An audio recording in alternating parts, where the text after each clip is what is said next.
បញ្ជីឆ្នាំប្រាក់4ដួងបន្ទាប់អំពីបញ្ជីឆ្នាំនិវេស4ដួងរួចរាល់អស់ហើយជាយើងចូលមកដល់បញ្ជីនៃឆ្នាំប្រាក់4ដួងចន្លោះពីថ្ងៃទី1ដល់ថ្ងៃទី10ខែធ្នូខែ12ឆ្នាំ2025តម្រូវបានទៅលើឆ្នាំម្សាញ់រកាជូតឆ្លូវលេខសំណាង6បីដើមពណ៌សំណាងគឺពណ៌មាសនេះគឺជាឆ្នាំថ្នាក់ទី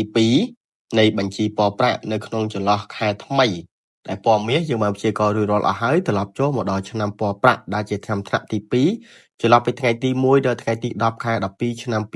2025មានឆ្នាំម្សាញ់រកាជូតឆ្លូវលេខសំណាង6បីដើមពណ៌សំណាងគឺពណ៌មាសរីឯកម្រិតលៀបបង្ហូរចូលជូនចំពោះឆ្នាំម្សាញ់រកាជូតឆ្លូវកម្រិតលៀបបង្ហូរចូលបានត្រឹមតែ4ទិសធំៗទេឯទិសតូចៗទាំង4អាចនឹងរាំងស្ទះនៅកម្រិតលៀបប៉ុន្តែកម្រិតលៀបនេះមិនដាច់ទេអាចនឹងមានកម្រិតលៀបហូរចូលកម្រិត 88% ដែលកម្រិតលៀប 88% នេះបានអំពីមនុស្សជាទីស្រឡាញ់ផងនិងមិត្តរួមដៃគូអាជីវកម្មផងនិងការជ្រោមជ្រែងអំពីសំណាក់អ្នកជិតខាងបានផងដែរកម្រិតលៀប 88% នេះគឺរាប់សន្មតថាជាកម្រិតលៀបចំពោះឆ្នាំម្សាញ់រកាជូតឆ្លូវដែលពុំធ្លាប់ទទួលបានកម្រិតលៀបបរិបូរច្រើនសន្ធឹកសន្ធាប់បែបនេះផងដែរស្ទើរតែចន្លោះពីខែ1ឆ្នាំ2025រហូតមកដល់ខែ11ឆ្នាំ2025នេះកម្រិតលៀបរបស់ឆ្នាំម្សាញ់រកាជូតឆ្លូវមានច្រើនបំផុតត្រឹមតែ 63% ទេប៉ុន្តែចន្លោះពីថ្ងៃទី1ដល់ថ្ងៃទី10ខែធ្នូខែ12ឆ្នាំ2025នេះកម្រិតលៀបខ្ពស់មិននឹកស្មានដល់តែ 88%គ្រោះពាក្យសម្ដីចំពោះឆ្នាំម្សាញ់រកាជូតឆ្លូវគ្រោះពាក្យសម្ដីនេះកម្រិត 63% ដែលគ្រោះពាក្យសម្ដីនេះក៏ជា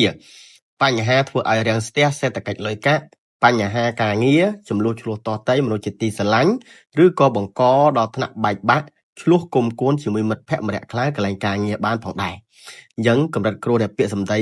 63% នេះក៏គួរតែបង្កើនការប្រុងប្រយ័ត្នឲ្យបានខ្ពស់ជាទីបំផុតបើអ្នកមិនចង់បាត់បង់មនុស្សជាទីស្រឡាញ់ឬបើអ្នកមិនចង់បាត់បង់នៅលៀបអញ្ចឹងពាក្យសម្ដីជាអាចកន្លងបានសុខទុក្ខផងក៏ព្រោះតែអណ្ដាតមុននឹងនិយាយមុននឹងពលពាក្យវិចារទៅកាន់អ្នកដៃគូអាជីវកម្មក្តីមនុស្សជាទីស្រឡាញ់ក្តីចំពោះឆ្នាំម្សាញ់រកាជូតឆ្លូវក៏គួរតែបង្កើនការប្រុងប្រយ័ត្នឲ្យបានខ្ពស់ជាទីបំផុតផងដែរកម្រិតនៃជំងឺចំពោះឆ្នាំម្សាញ់រកាជូតឆ្លូវកម្រិតនៃជំងឺនេះគឺកម្រិត 84% កម្រិតនៃជំងឺមានថា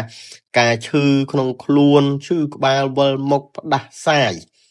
គឺឆ្នាំទាំង4ដួងនេះនឹងមានកម្រិតនៃជំងឺចូលមកបៀតបៀនកម្រិត 84%